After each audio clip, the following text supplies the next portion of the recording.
Hi everybody, welcome to this Photoshop tutorial. In this video we're going to be going through part 4 of our basic compositing.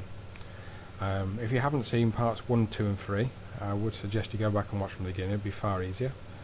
We'll just quickly recap. This was our original start image. This is where we got to during part 1. Part 2 we added the rain effect. We also explored the blend if commands to try and get the realism within the rain, so it was more pronounced within lighter areas of the photo than the darker areas. In number 3 we added trees to the horizon line and bushweed and that kind of stuff, a city, the lightning, this illuminated cloud effect, and obviously the fog to the foreground. So what are we doing in part 4? Well, the first thing I want to do is go to a new layer.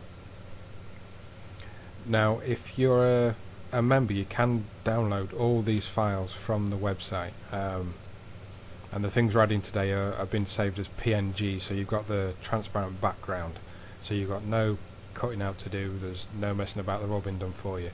But do visit the website and have a look there for details regards downloading these files. So the first thing I'm going to do,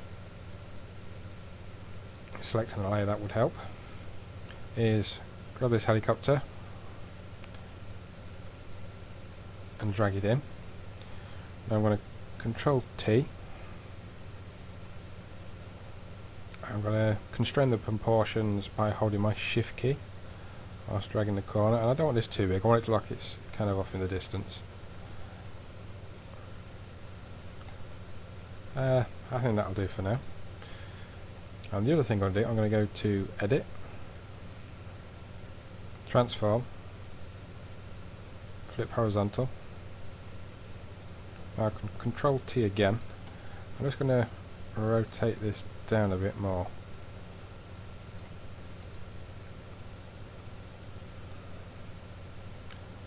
That's good. Just a little bit smaller, I think. Because what I'm trying to do is create the impression this is off in the distance. There's like a police helicopter perhaps searching for this gentleman at the front. So I want to keep it relatively small so it doesn't appear like it's too close. And I was quite careful in the selection here of getting something that was quite bright on the top and dark on the bottom. Obviously I've desaturated this and done quite a lot of levels adjustments on it to get it how I want it. And the reason for that will become clear in a few minutes. So I'm happy with the helicopter there. Now the next thing I want to add a light coming down to it, as if it was searching, like there was a searchlight attached to the front. So the first thing I want to do is create a new layer, and I'm going to change the blending mode of this to hard light, foreground colour to white, brush tool. I'll zoom right in. What we're going to do is we're going to create a tail light, and we'll have one just at the bottom there. So it's got some kind of navigation or landing lights that are illuminated, and I'm just going to rename these because we've got quite a few to go through, so we'll probably get mixed up quite quickly. So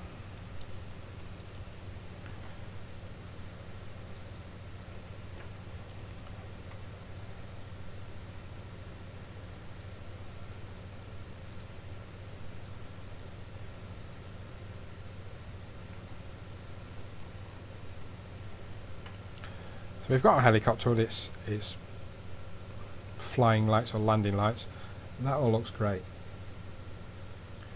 So we're going to create a new levels adjustment. Control I on the mask to invert it. Zoom in a little bit closer. Whilst we select on the mask, make sure your foreground colours to white. Take a brush tool. Narrow that slightly. We go from just under the front here. I'm going to put one dab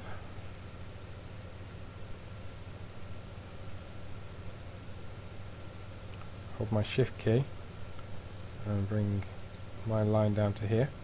I'm just going to go into this levels and shift this up so we can actually see what we're painting.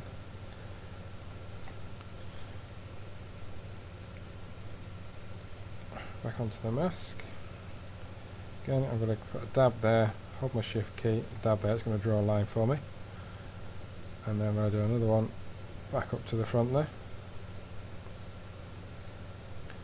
And essentially we're just going to fill this in.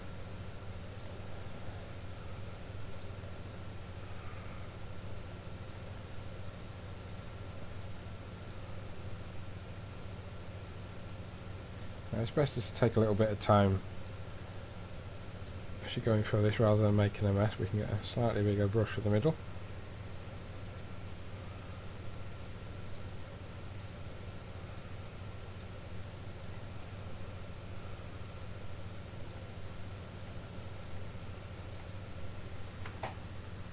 So we've got our Kona light now, so we're going to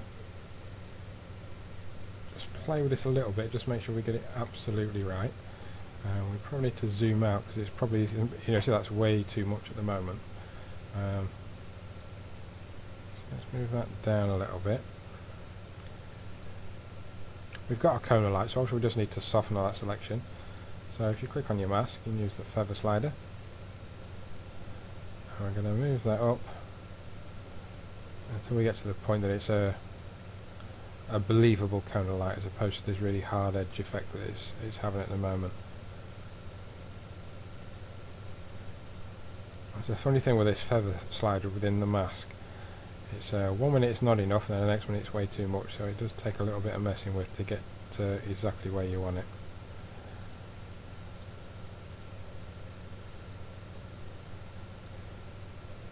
So I think that looks about right to me. So now we've done that, we can adjust the intensity a little bit.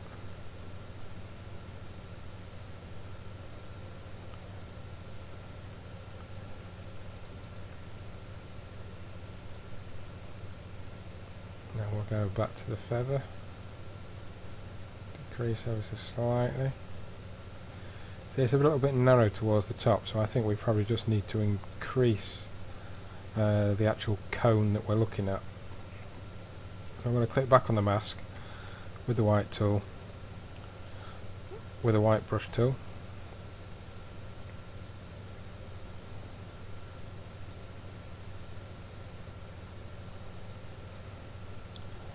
I'm just going to widen the funnel at the top, I think, more than anything. And that's where the main problem is. And that's looking a bit better. I'm just going to rename this light cone.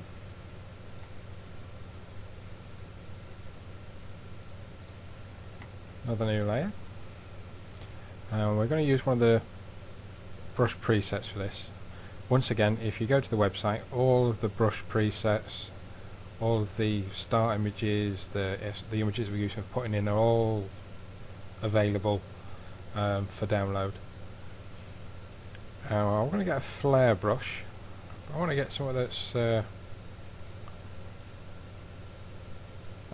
not too large, nothing too in your face.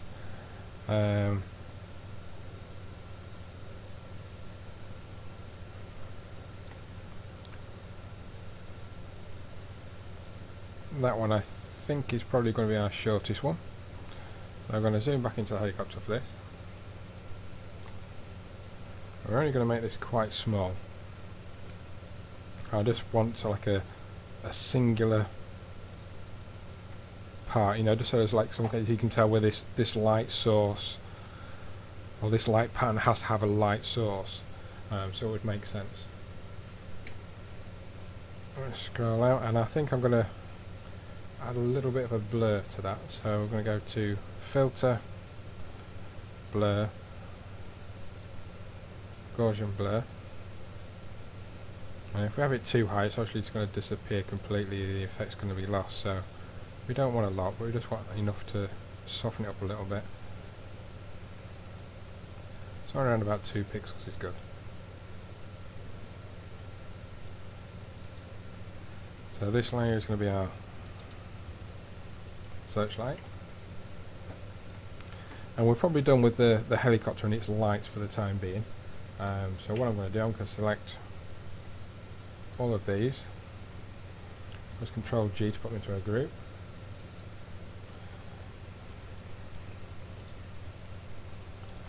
Police heli, so we know what it is.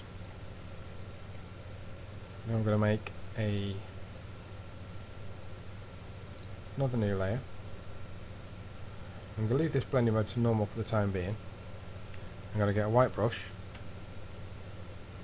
and I'm going to look at these buildings in the background here,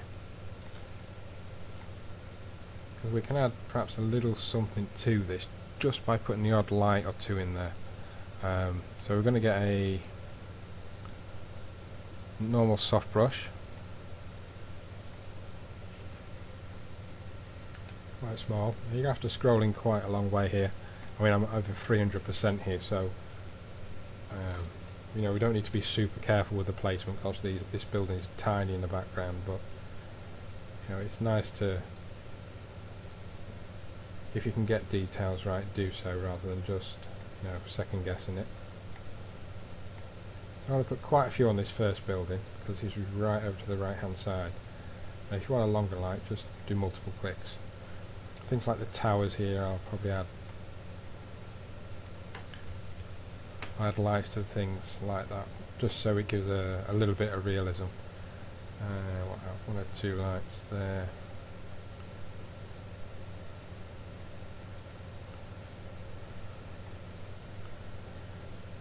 I'll decrease the brush size a little bit, and we'll put a few on this building.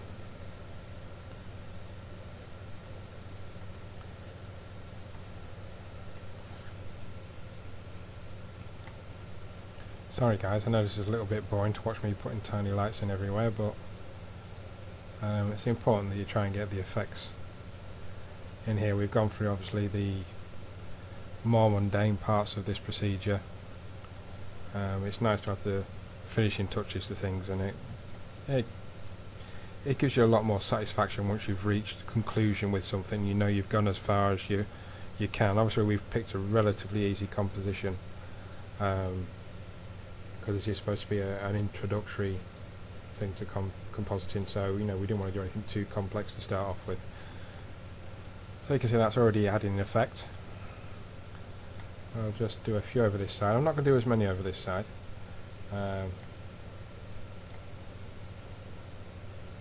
because I'm trying to be in keeping with the buildings as well, because these are more agricultural or industrial looking buildings. The other ones you could say look like they were office blocks. So we try and keep true to reality where we can. I'm going to reduce the size down a little bit. I'm just going to put what might be security lights at odd places along the building.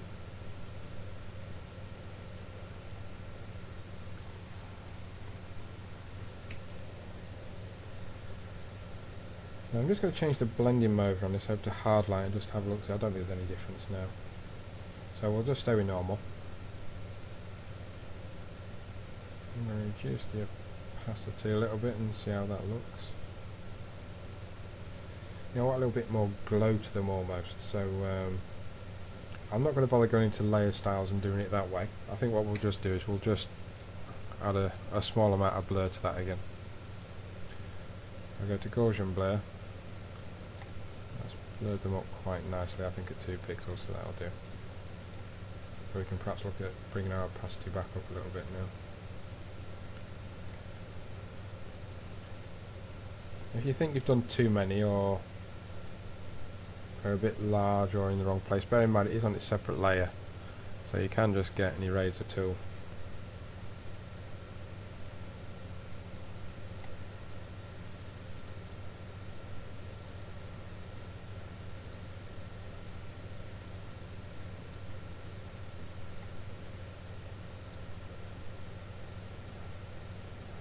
Take a few out.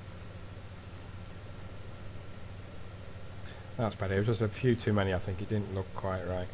So I'm quite happy with that now. Let's just try that opacity up. and we'll call it a day with that, I think. Building lights.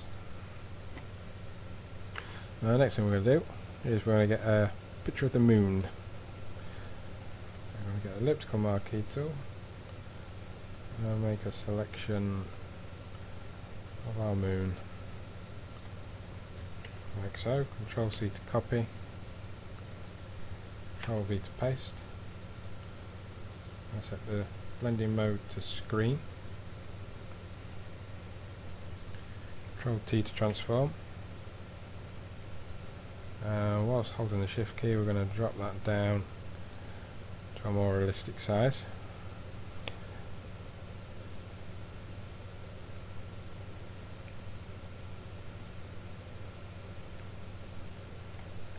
Now this is why I wanted the helicopter to have a white area on the top, so it looked like it was a natural highlight from the moon. What I'm going to do is on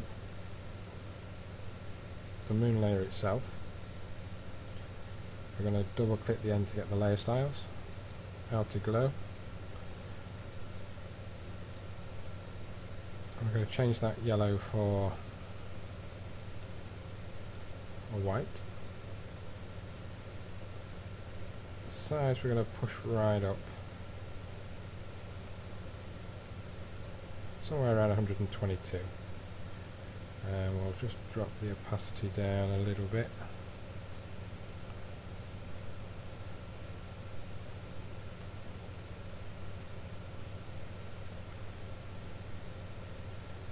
Somewhere around there looks good, and we'll pick in a shadow. I'll take a relatively dark grey to black colour. I'll just play with the size first.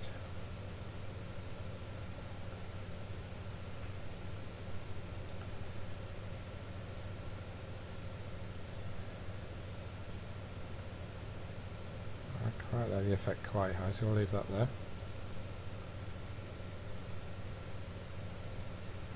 I think that'll do us for our moon.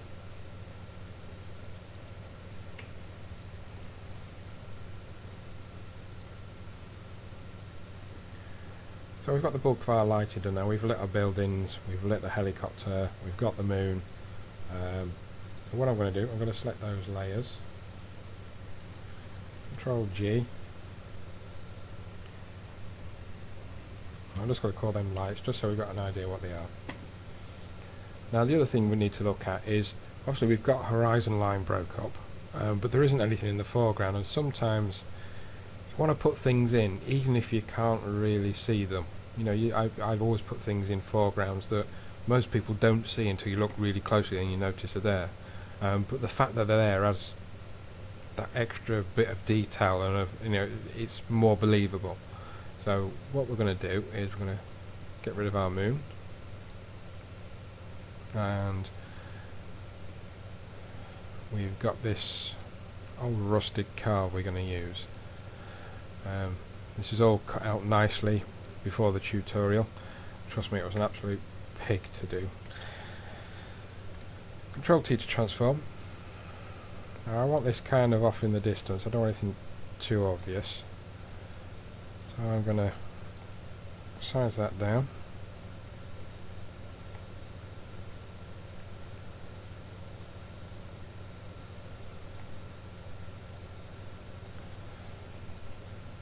Oh, there looks good. Now obviously it does look like it's floating in mid-air there, so obviously we do need to do some work on this.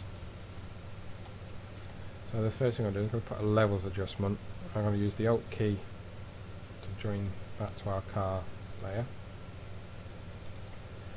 Now we need to bring this way down so it's barely visible.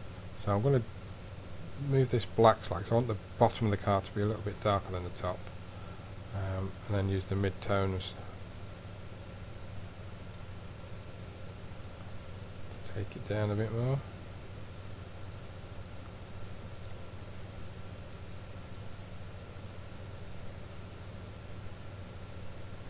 So there's this highlight on the bonnet which I kind of like, but I think it's a bit distracting. I think it's bringing it up a little bit too much. Because the other thing I'm aware of, obviously, we would have some kind of shadow on the floor here. So I'm going to create another levels adjustment. I'm going to call that car shadow. Now I'm not going to attach this to the car, because obviously if I attach it to the car, because the car's cut out, it's only going to affect the car and not the rest of the image. But also we don't want it to affect everything else. I'm going to control I to invert the mask, take a brush tool, colour to white, and I'm just going to put a stroke across here just to give us a starting reference so we can see the colours we're going. And all I'm looking to do is take those mid-tones quite a way down, back into our mask.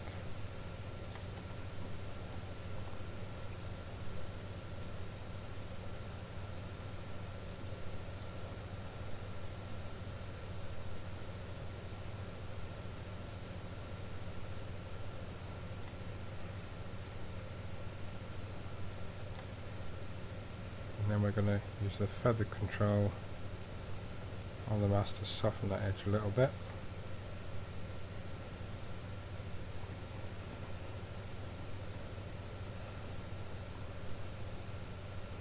Yeah, I'm not happy with the highlights now. I think they're still too much and the rest of the car's getting a bit dark. So what I'm going to do is I'm going to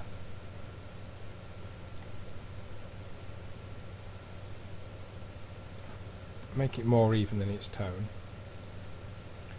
I know this is in black and white. I'm going to use the Hue Saturation because I like the way the lightness slider works on this.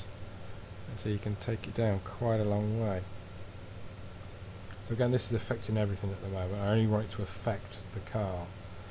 So I'm going to press the Alt and join that to the car as well. So you can see there's the lightness slider, and it's just took all the bright highlights off it and it looks a lot better.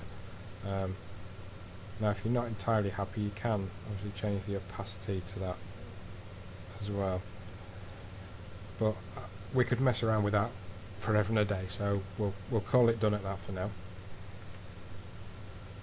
So all these are relative to the car, so I'm going to select all those, Control G to put them in a group,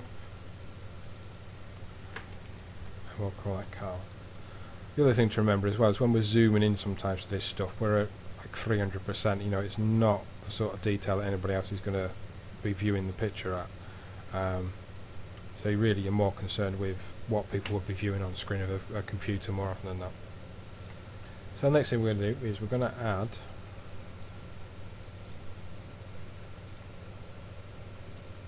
an oil drum.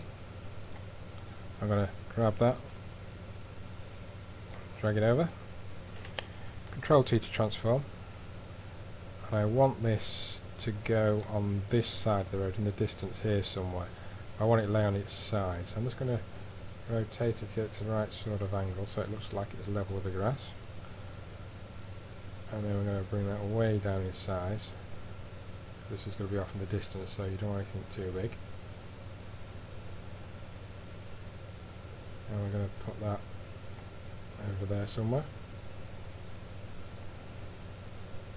You can see I've probably over-rotated that a little bit. That's right, but again it looks like it's floating in mid-air because there's no difference in its tones or anything like that. So once again we're going to put a levels adjustment, and this is directly on the barrel, so we're going to clip it to the barrel.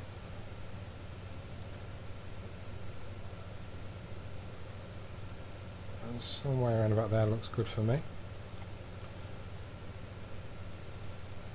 So this is our drum.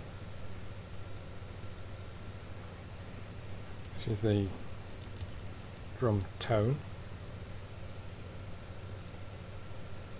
But once again I want to darken this area in front a little bit, so I'm going to create another levels adjustment.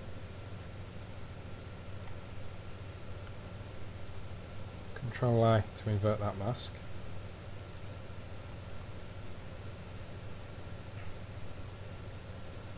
I'll just give it a random adjustment on this just so we can see where we're painting more than anything.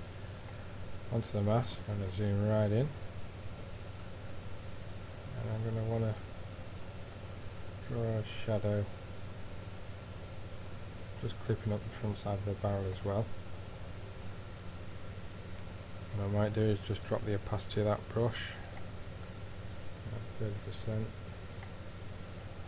just do a stroke across there. Now we're going to come to the feather slider.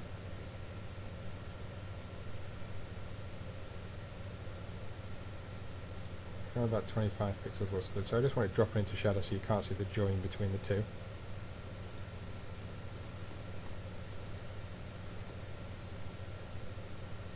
Yeah, I think the barrel might still be a little bit too bright, so we're just going to put that down a bit. Again, these are not details that people are meant to be examining, they're just details that break things up and give it a little bit of dynamism. So you can see he's escaped from the city, there's a big lightning storm, he's in a rough area, there's old oil drums and junk cars and stuff, the police are out there probably looking for him. You know, you're just creating a scene. So you need to think about these things and kind of include them if you can. So we're finished with that drum, so I'm going to select all those, Control G, and we're going to call that drum. Now I've got one more element here, which I think we've got enough to be honest, but I'm just going to do one more just for the sake of completing it. It's nice to get plenty of stuff in there, there's plenty of details. We've got this tree stump. I'm going to drag that in. And we're going to do a pretty similar thing. I'm going to Control T first of all. And obviously if the car's this big, and we've got a tree stump that's a bit further down the road, it needs to be, you know, considerably smaller. Perhaps about that sort of size. I know what you're thinking, it's probably hardly worth putting in, but these details do make a difference. Put that somewhere around about there. I'm going to do a similar sort of thing. Levels adjustment. Primarily the midtones. We just need to clip that to our stump.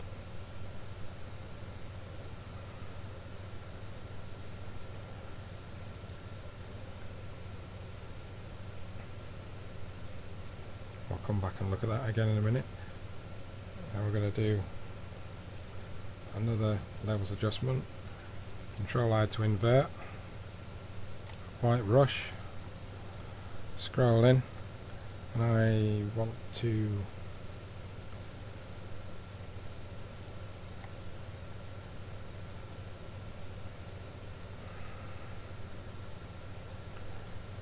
darken in around the front there. Now I'm using this brush at the lower opacity, so any areas I want just a slight bit of darkening to help it blend, I'll just stroke once. In any areas where I want more of the shadow, I'll do multiple swipes.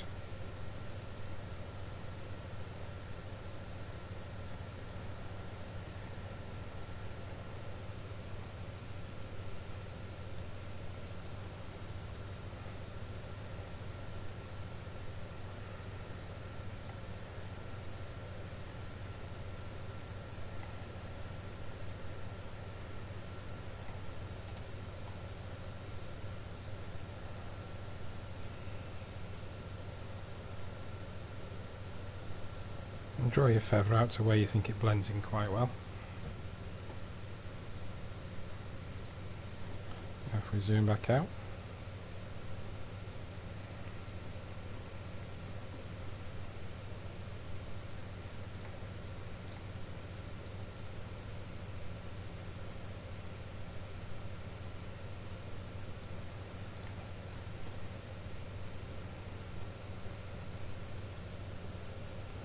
so it's a detail you barely see, you know, so it's up to you whether you include it or not. Opacity ever slightly, bring it up a little bit more, but it's just a detail, even if you can't tell what it was, it's a detail in there which gives it some kind of realism. There's the same as the barrel and the junk car and stuff. So we'll say the stump's optional, it's up to you. I mean, I would put it in, you can always turn it off if you don't want it on. So that's our stump. So I think we've probably gone about as far as we possibly can with this picture. So regards to days, if we just kind of recap, we've put a helicopter in, we've put lights at the back and in the centre, we've added a flare to the front, we've used the levels to put a cone of light and used the feather slider within the mask to soften that up. We've put our moon in, or we've put a outer glow and a inner glow. We've blurred the effects of the pin lights that we put on our building, and we've placed our barrel over this side. When we've placed things, we've kind of drew a rough shadow on the floor, and then with a levels adjustment, and then used the feather slider to soften it all up. So we've got some kind of realism in the lighting dynamics of things. And like I said, we've picked a helicopter that's got a bright part on the top, which could be the highlight from the moon. We do have mild reflective properties to the top here, and if you are struggling to darken it down with the levels, remember to use a hue saturation either on black and white images, because it's got that lightness slider on, which is usually quite effective at this type of thing. So I think we've probably done as much as we can for this particular image. This will conclude the basic compositing series. So there's 4 videos in total for you to watch. On the next compositing, we'll move into something a little bit more advanced and a bit more technical, and work on getting a little bit more in the way of realism into the photo. But there is a very long list of videos to do, so it depends on how well received this series is. If it proves popular, then I'm more likely to get to it sooner, so I'll leave it up to you guys. So that brings us to the end of our basic compositing. I hope you've had fun. I hope you realise that compositing can be simple. It doesn't have to be really, really complicated. Obviously, when you get to, if you want ultra realism, then yes, it can get very, very complex. We've only touched base at the very essence of compositing with very basic changes. As said before, if this series is received quite well, I will do a more advanced compositing, levels 5 to 8 if you will. But we'll pick a different picture, perhaps something a little bit more challenging. We've specifically kept to a darker picture with lots of shadows because it makes the compositing far simpler, and I think that would be better for your first time composites. So until the next time, thanks for watching, bye for now.